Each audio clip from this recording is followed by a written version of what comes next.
Hello and welcome to our next episode of the Nourish and Strengthen podcast. I'm super excited about our guest today, you guys, and I have my good friend Marissa Roy here on the podcast. She is an incredible fitness coach. We actually met in our business mentorship program, and she owns PCC, which stands for Permanent Change Coaching. Hi, Marissa. Thank you for being here.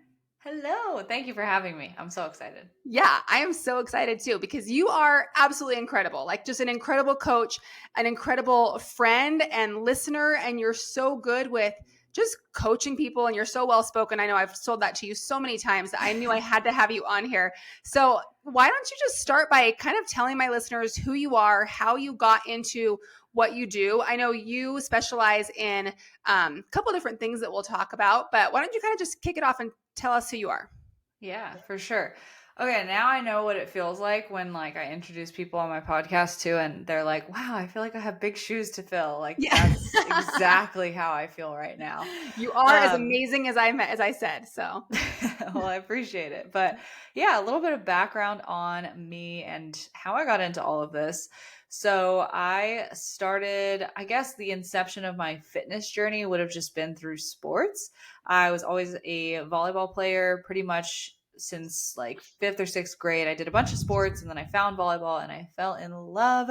And I'm pretty like tunnel vision. Anytime I like find one thing that I really, really love, I just go all in with it. It was volleyball for like 7, 8 years, and then it was fitness, and then it was business. And so that here we are essentially. But yeah. a little bit to fill in the gaps there. Volleyball was just my passion, and I was obsessed with getting better at it. But I think that came with a bit of a cost because getting better at volleyball, I didn't really know what that meant. So I would look up things like proper nutrition, but the internet doesn't really filter out, proper nutrition for your goals unless you search for it. So I was looking at articles of proper nutrition for things like fat loss and weight loss, not knowing that that was not the same thing as the goals that I had. Yeah. And so I started developing this narrative in my head that I needed to lose weight.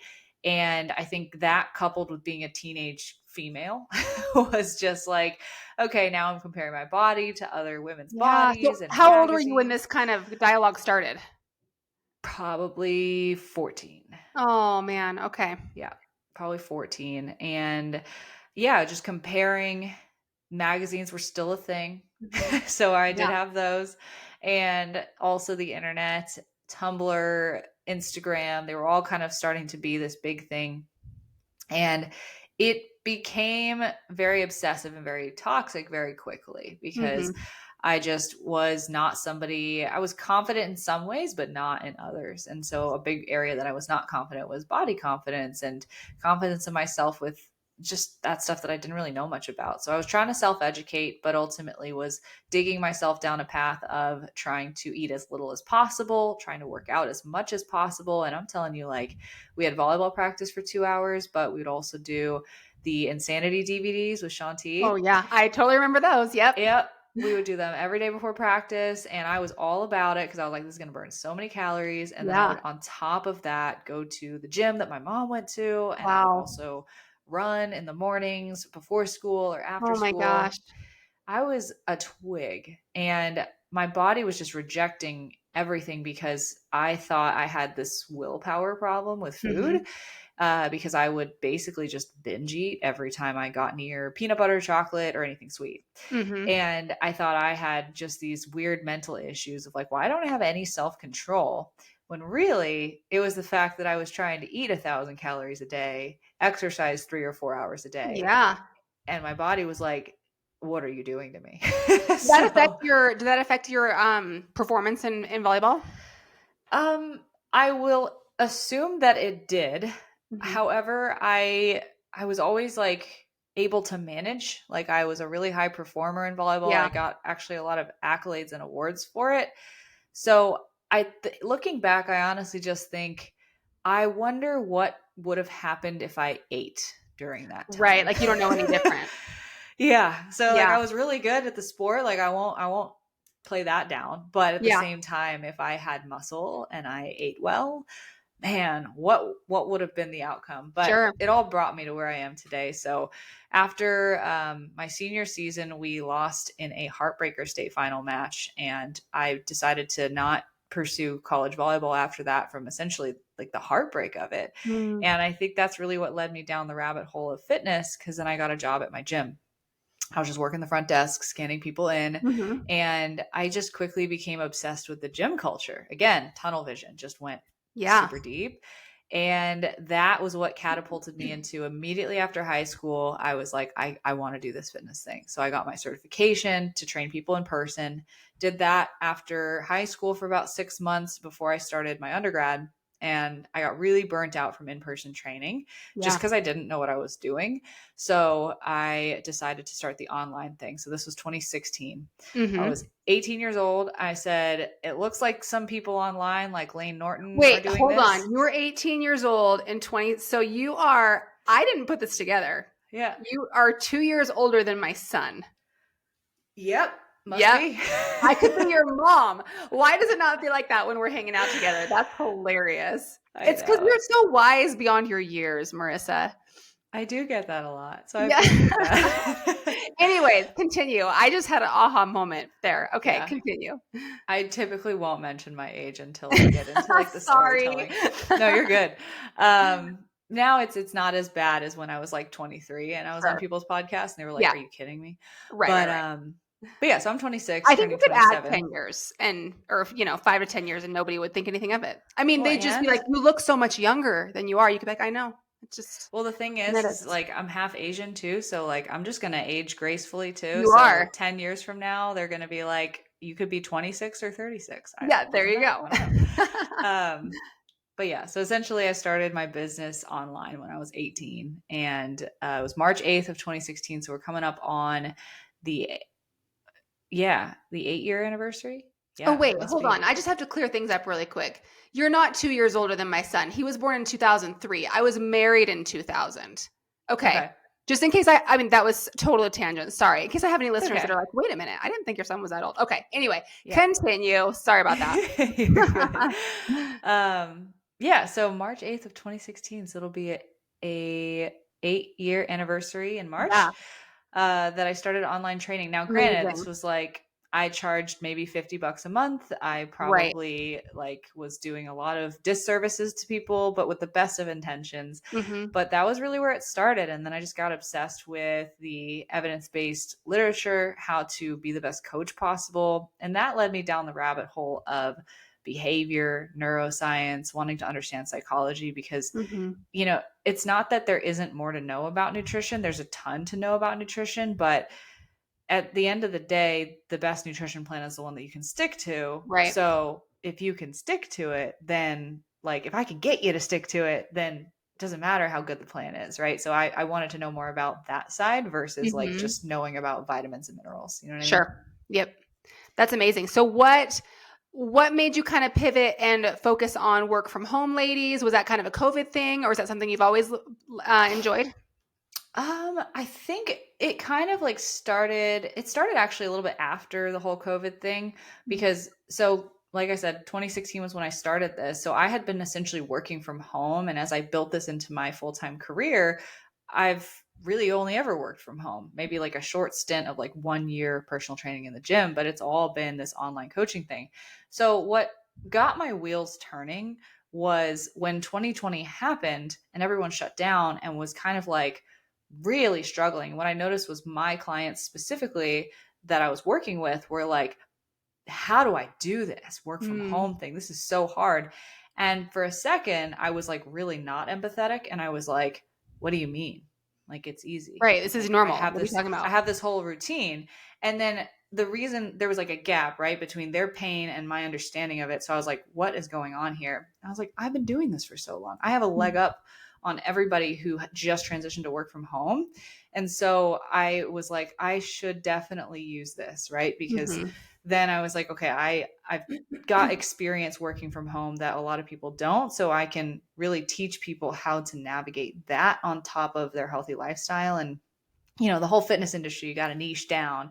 So I was like, that'll be my niche. And it's worked out really well though, because I love how we're able to build community with work from home women, because they're able to jump on the Zoom calls more often. We're able to have more community calls that way. So I think it's just kind of lent itself to that. But that was kind of how it started. Yeah.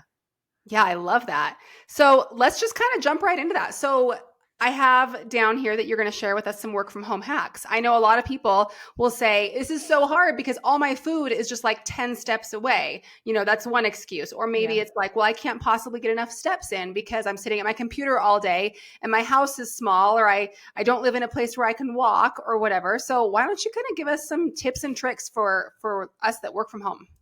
Totally. Yeah. And so the first thing that I think is the most, it can help you the most because it's just a mental framework that you can take into your life, is just you want to have your environment work for you rather than trying to work around your environment. So what I Mm, mean by that is all the things you just listed, right? I'm sitting at my computer all day. I don't live in a place where I can walk. My fridge is right there. Um, a lot of that is a little bit of a helpless mentality, right? yeah. Is like, I can't do anything about this, but it's like, yeah, you can. So environment is key. And I think setting up your office space very ergonomically, having an office space, I would say, is number one. So like if you Yeah. just work from the dining table or the couch, like I would try to convert some area of your home into an office space that's designated. Why do you think um, that's so important? there's definitely, I mean, it's, first of all, it's 40 hours of your life Right. every week, Yes. right? So it's like if you just try to treat that as like, oh, I'll just be casually, working from the kitchen or whatever. It's Mhm. like, no, this is literally just treating it like it is an office that you have Yeah. in the workspace. Better for boundaries And too, right? Like when you're working, when you're not working, it can totally mental, play into your yeah. behaviors and yeah, for sure. There's a lot of like mental cueing, like when it comes to like being able to like shut your laptop, shut the Mhm. office door, walk in, walk out. It does have an impact on how much work can bleed into your life. And Yeah. obviously for you and I, like, we are so integrated with what we do that like it's really hard, and those boundaries are arguably more important. But even Mhm. for someone who's just punching a clock 9 to 5, work from home, it's like if you have your Teams messaging app on your phone and you don't have an office space, like you are most likely going to find, maybe not, it's not a guarantee, but it's going to be a lot easier for people at work to kind of walk all over you and for you to not Mhm. have any boundaries. Versus if you said, this is my office space, this is how I'm going to shut down at the end of the day, this is how I'm going to start up my day. Those things are so, so important. So I think first and foremost, have the office space. Love Like that. that's number one. And then the second thing is like that framework of just having your environment work for you. So I like to think of this as like, how do you set up the office and how do you set up the kitchen and all the other areas of your home? So, quick, like rapid fire list of things is I would invest in a standing desk and walking pad pairing. Again, it's 40 hours of your week every single week. It is worth Mhm. the investment. You can also even just ask your employer if they'll reimburse something like that. I know Yeah. that's something that I try to reimburse for a lot of my team because I'm like, hey, you guys all work from home for me. You should have this. Mhm. Um, and then what, your posture. So what kind of chair do you have when you are sitting? Like you shouldn't be walking all day. So Mhm. do you have a chair that's built ergonomically and that's comfortable? Do you have the desk at the right orientation to where it's at the right elevation so your elbow is at a 90-degree angle when you're typing, so you're How not many of us getting, all just checked our posture yeah. right now in our elbows? Right? Because if you're too high or too low, that could Mhm. lead to like wrist strain or like carpal tunnel symptoms or something like that. Yeah. Um, I have what's it called? A laptop elevator. So Yes, I it's, do too. And I didn't even realize when I first got my new desk here in my office, I was having this major like back and neck pain, and I realized it was because I was hunching over all the yep, time. Yeah. exactly. So you want computer screen at eye level. I would love for people to have a second desktop if they can have it, because then you can have eye level and you can look around, Mhm. and not just be like stuck in one position all Yeah. day. And sometimes that means having an external keyboard and mouse so that you can like elevate those things Right. appropriately. Um, and then let's see, that's pretty much the office as a whole. The walking pad is a huge, huge game changer. And then I would say for the kitchen environment, like I like to think of that as like, how can you just make, people say, oh, my snacks are all right there. And like, Mhm. if you have kids, or you just have, if you live with somebody who likes to snack a lot, you probably can't help that there's certain things that are going to be available. Right. But rather than just using that as an excuse, why don't we look at how can we make all the things that we need to be eating for our goals just as convenient and just as appealing. So I think Mm. it's worthwhile to make an investment into the fun appliances like the Ninja Creamy, or Yeah. just a good blender, You're on a big or Ninja Creamy kick right now. I know. oh yeah, Yeah. or an Instant Pot or Crock Pot, or just things that make it easy, right? Mhm. Because at the end of the day, it's like everything I just listed, I understand costs money, but at the same time, it's going to make everything else downstream of it that much easier, right? Sure. If you just have lunch cooking in the crock pot all day and you all you have to do is open it and pull something out, Right. like you're going to be a lot less tempted to go hunting through the pantry when that's just there. So Yeah, I think for just sure. having all that work for you rather than trying to just work around a bunch of obstacles and feeling like a victim or feeling hopeless in that scenario. Yeah, I love that. That's amazing. Yeah. What else? Work from home hacks. Then it's kind of like managing your behavior with it, honestly. So And like, that's the hardest part, I feel like. yeah. Yeah, for Yeah. sure. Well, because I feel like a lot of women or people in general, but like I just you and I just speak to women all day, every day. Right, right. But I feel like with work from home in particular, it's like it's a mindset shift, right? We started working from home, and all of a sudden it's like the rules changed or something. Mhm. And it's like Mhm. now I feel like I need to be logged in all the time because no one's actually looking over my shoulder. So I gotta like show them that I'm accountable. Yeah. Or depending on the work environment, I've seen really, really toxic work environments where they're like, we're on Zoom all day so we can monitor that you're sitting at your desk. Oh my god. And when I hear that, I just get really upset with whoever that employer is. But Right. Like, how could you do that? It's awful yeah. for you.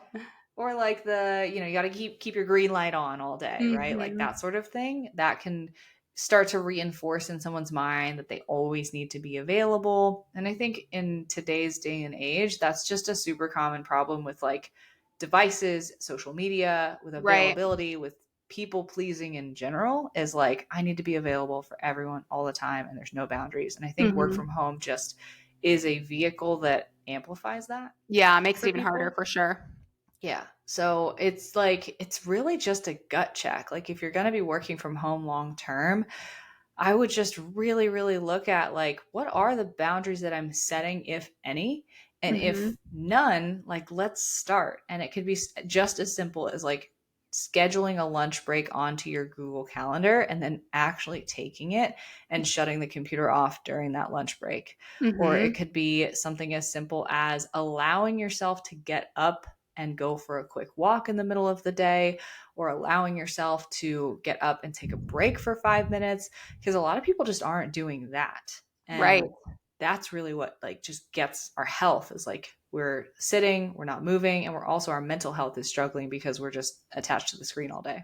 Yeah. Do you recommend like setting alarms in your phone, like every hour, getting up and moving, anything like that?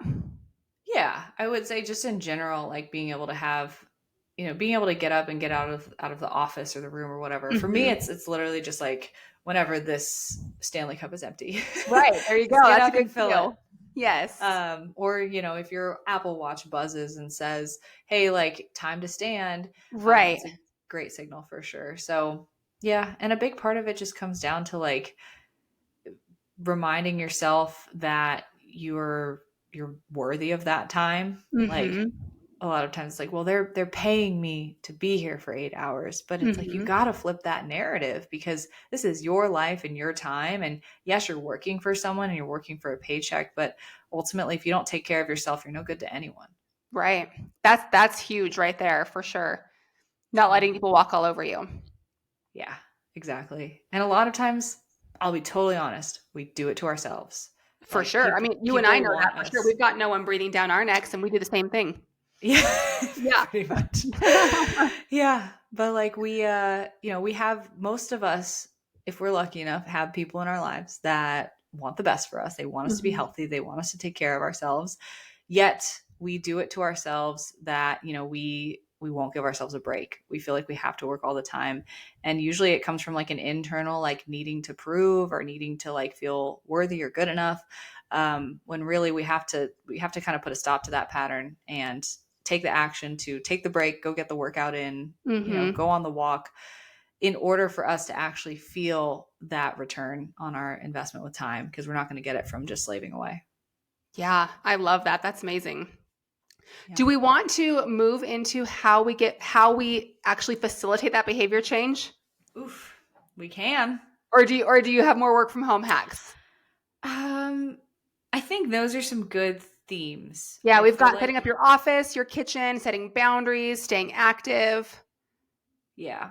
Yeah, because I think ultimately like everything is kind of a trickle down from that, For like sure. whether it's like certain snacks or, things like that. Right. Um, but yeah, I mean, the biggest thing is getting yourself to do it in the first place. Right. And so you are so, so good at this. You mentioned you have a background in neuroscience. Did you go to school for that? I can't remember. Yeah. Yeah. That's my Okay. undergrad. That's right. That's right. I knew that. So Marissa, you guys, she has this way of getting people to do things that they know they want to do, but can't make themselves do it. Like, I don't know about you, Marissa, but I talk to women all day long that are like, well, I know what to do. I just can't do it, or I'm not doing it for whatever reason. So how do you Mm. do that with people? Well, there's layers, like there Okay. is with anything. So the first layer is that I would argue that a lot of women that say they know exactly what they need to do, but they're not doing it, don't actually have enough clarity. Otherwise, they Sure. would be doing it. Clarity or Okay. simplicity, one of the Okay. two. Yeah. Because it's like, I know I need to eat more protein, eat more vegetables, work out more, do all these things. But it's like, it's the same thing that we say, like, as coaches on New Year's on Instagram. We're like, when you set goals, be specific, be Hmm. measurable, be realistic, be timely, like use the SMART goal formula. Right. Why does everyone harp on that at the beginning of the year every year? Because people are very vague in their expectations of themselves, and vagueness leads to overwhelm, because there's a lot of things that you could do to increase protein or work out more or get True. healthier, Yeah. right? So it's like the So things then, that they say they need to do, it just feels too overwhelming. exactly, because I say I need to get healthy. Cool. What Yeah. does that mean? A whole world of things that it Right. could mean, and then we do nothing as a result because there's no Okay. clarity, Hmm. right?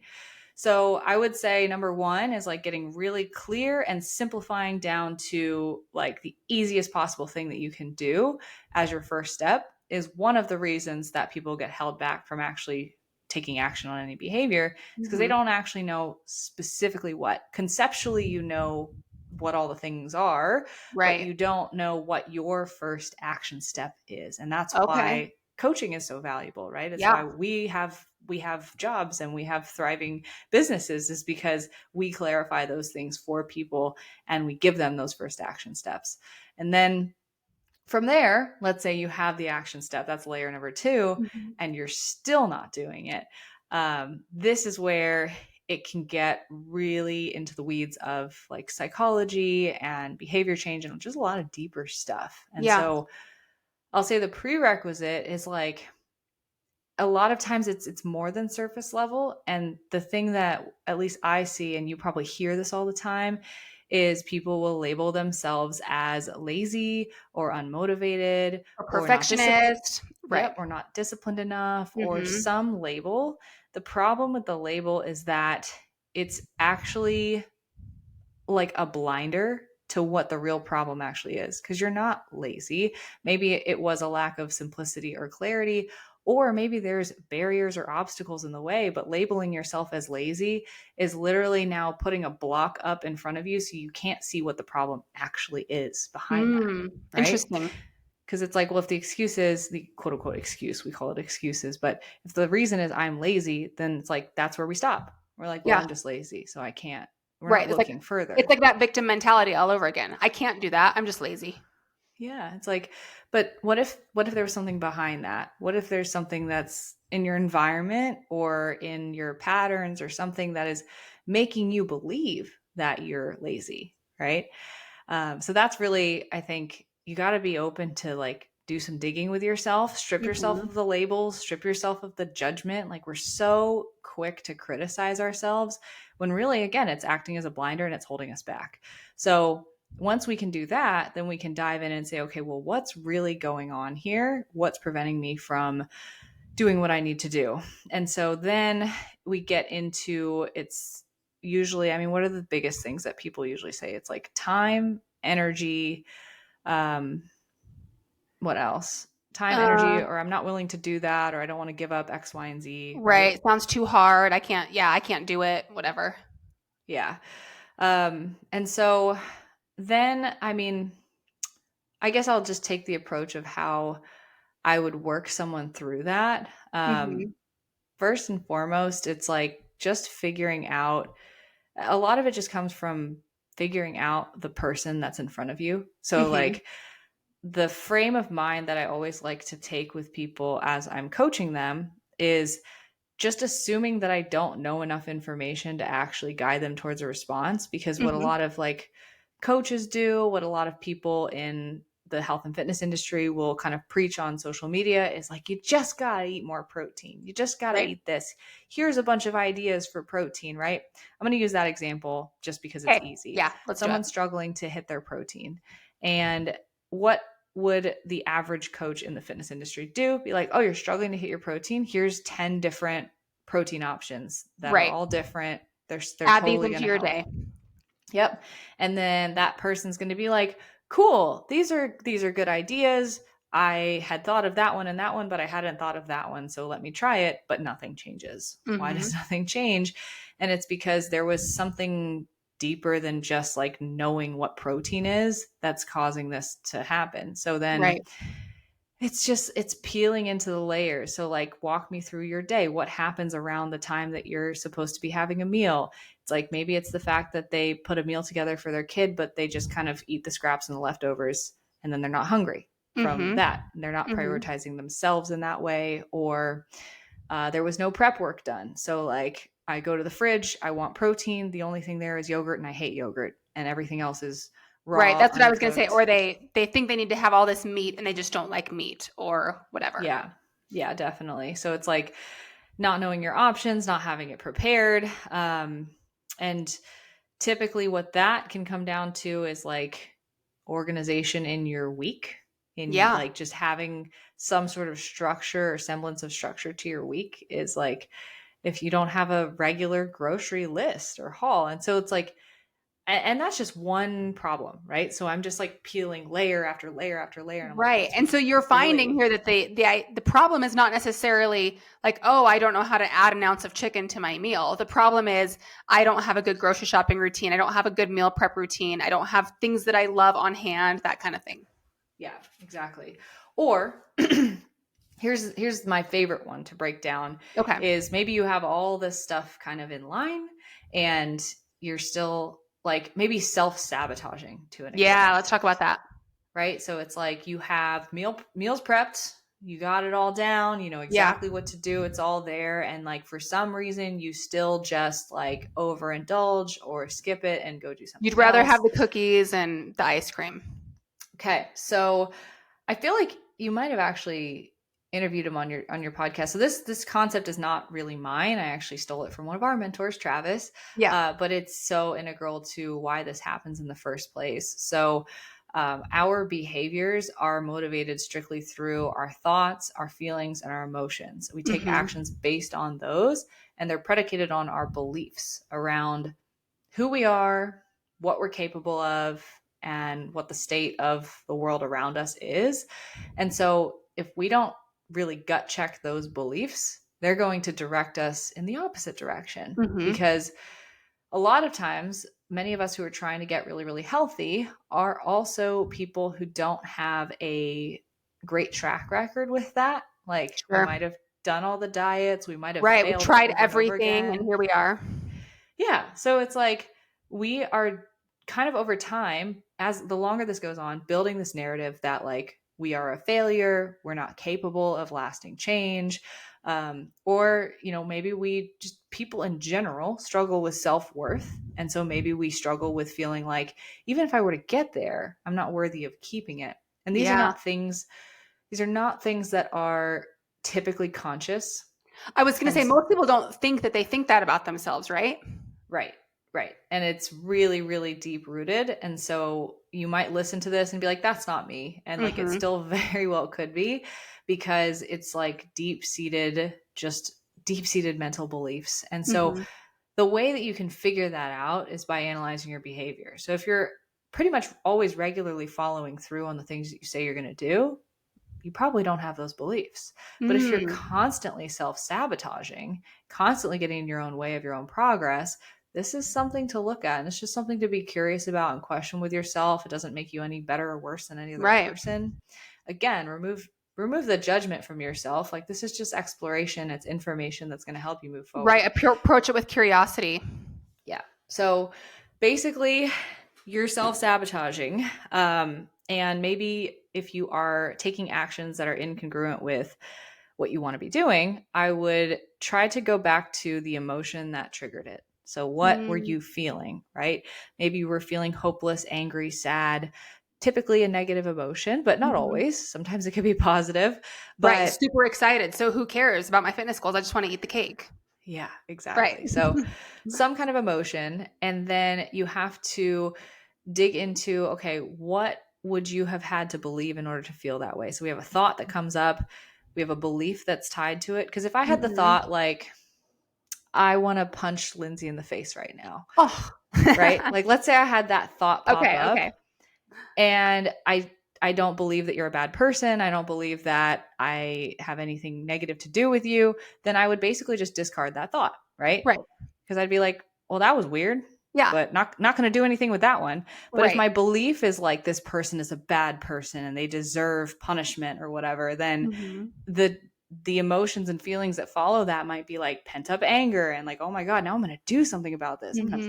I'm going to punch her in the face, Right. right? So a Because you have funny feelings about that, example. as opposed to just discarding it as like, oh, that was silly.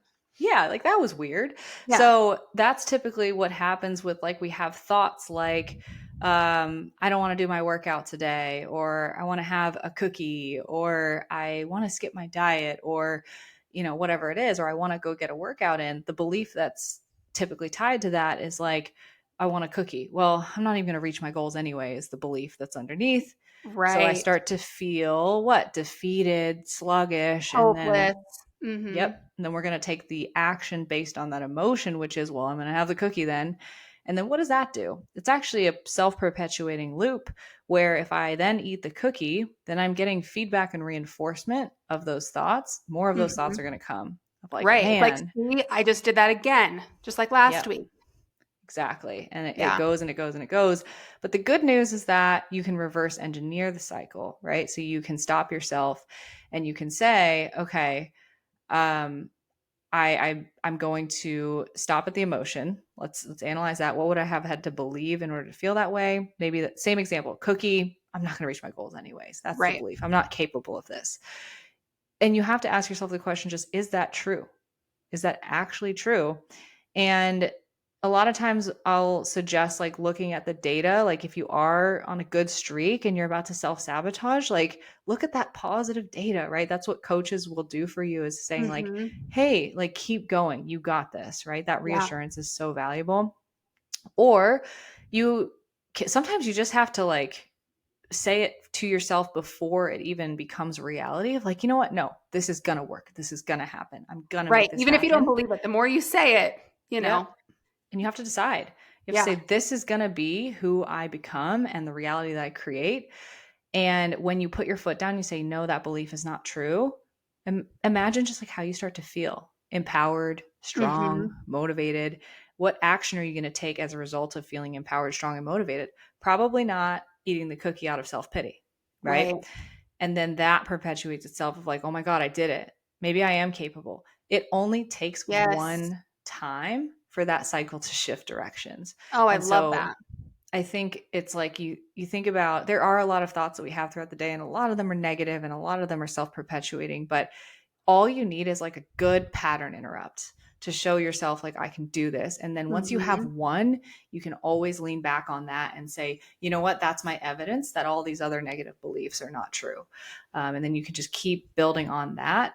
And that's really like when someone like gets that, Mm-hmm. then you can start to be really aware of your thoughts and your actions and your feelings, and you can start to really break it down on a more regular basis. Now, it takes a lot of mental like intention, but I would say that's really, it's not me, right? It's just I'm just giving education, and then people are able to kind of self troubleshoot that. And then as coaches, we just give the reinforcement and the reminders of like, okay, now keep going, Right. remember this as we go. So a lot of how I get people to do things is I just guide them towards like the You things that are ask the already good within questions, them. though. Yeah. I've learned that from you. You ask the good questions. Another thing I like to talk about too is having people create these tiny habits and these small promises that they know they can keep to themselves, and Yes. then that just builds the confidence of like. I mean, I talk about, and I have a friend that's really big on making your bed every single morning, and he's like, if Mm-hmm. you can make your bed every single morning, you can do anything, because who wants to make their bed in the morning? Most of us are like, it's easier just not to, but you start the day with that win and that promise that you're keeping to yourself. And then, I can keep promises to myself, and you just kind of build on that. Yeah, it's all about the promises, Mm-hmm. 100%. And I love what you said there because it's all about low hanging fruit. Like Yes. a lot of times we want to jump into all these really rapid changes, but another one of the ways that I guess if you phrase it, how do I get people to do things that they struggle with doing is like setting the bar low, not because I don't think they're capable, but because we need the win. Like we Yes, for need a sure. guaranteed win, and Mm-hmm. then we can stack, right? Yeah. So like let's get that first, like a goal that I always tell this to like other fitness coaches, like when you set a protocol with a client, you should get like a sigh of relief from the client. Like, Like, oh, I can do this. oh, that's it for week Yeah. 1? Okay, I could Okay. do that, right? Versus Yes. like they're kind of stiff and they're like, okay, I can do I think that. I Like can. Right. Yeah. that's not going to be helpful. So a sigh Yeah. of relief is always a good sign, and then and then you're able to take it from there and build a lot of momentum that way. Because classic example, working out. If I set the goal at 5 days a week and I do 3 days, You feel how like am a I going to failure. feel? Right. If I set the goal at 2 days and I do 3 days, how am I going to feel? You feel amazing. And I always talk Exactly. about that too. It's like the perfect program, like you mentioned, is not just what we can write on paper and give to somebody, right? You have to have that confidence. You have to have that feeling of satisfaction, like I'm doing it, that you can be consistent with. And then over time, you can optimize that to what is Yeah. best for you. But the key is finding what you can feel confident sustaining. I love that. Yeah. Yep. Pretty much exactly. Awesome. Cool. So you're saying you don't have any like magic fairy dust that you're like, all of my people always do what they're supposed to do. No, I really attribute it to like, and so you can apply this if I'm sure you have coaches that listen to your podcast. You also have Mhm. clients that listen to your podcast. So if you're a coach, I would attribute it to just like always being like really curious and accepting of whatever the client is telling me, and then just Yeah. wanting to know more. Because usually if you just go into it with an idea of like, I don't know enough about you to like really help guide this decision, So I need more info. you just keep asking Mhm. questions, and eventually you get a good number of nuggets that you piece the picture together. You're like, oh, this is what's going on, Right. As right? opposed to jumping to like a superficial solution. Yeah, or like jumping to your own conclusion, like, Yeah. oh, they're just lazy or they don't want it bad enough, right? And then if Right. you're just a random person listening to this who does not coach others and wants to coach themselves, I would kind of do the same thing with yourself and this is harder, but like eliminate judgment and shame from Mhm. yourself. I've said that a Mhm. few times, and that's because Yeah. it's really, really important. We're really, really hard on ourselves. And so if you can alleviate that from yourself, then you'll be able to ask yourself those questions with curiosity and see things more clearly. I love that. So almost just, yeah, ask those same questions to yourself and kind of self coach and answer those questions that might feel a little bit obvious to you, but you just Yeah, want to take a minute and think through anyways. definitely. Definitely. Yeah, I love that. That was so good, Marissa. Is there anything else you want to add? No, I love the rabbit hole we went down with the work from home. I feel like it's something I need to talk about more. So Yeah. I'm glad that you asked. Yeah. Yeah. Awesome. Well, why don't you tell my listeners how we can find you? You have your own podcast, you have your own coaching business. Tell us about all of it. Oh my gosh. Okay. So Permanent Change Coaching is the company. My Instagram is Marissa Roy Fitness. And so I'm sure we'll put it in the show notes or something, Yep. but if you just Yep. search it, it'll come up. It's teal and purple. That's our colorways. And then podcasts, I actually have two. So I have the Barbell Lifestyle podcast that I do with one of my best friends, who's Uh-huh. also a fitness coach with her own business. And we just kind of powwow back and forth. We've been doing that since 2020. Cool. And we have a lot of episodes there. So you can definitely deep dive and binge that one if you want. Awesome. But we have a new one called the PCC podcast that's just for my business and for our team to really showcase their talents and the stuff that we've talked about here. If you work from home, if you struggle with self-compassion or being really self-critical and self-sabotaging, that's kind of our bread and butter. So I love that. That's so awesome. Well, thank you so much for being here. It's been such a fun yeah, conversation. thank you for having me. It's been an All honor. right. So good to talk to you. See you later, Marissa. Bye.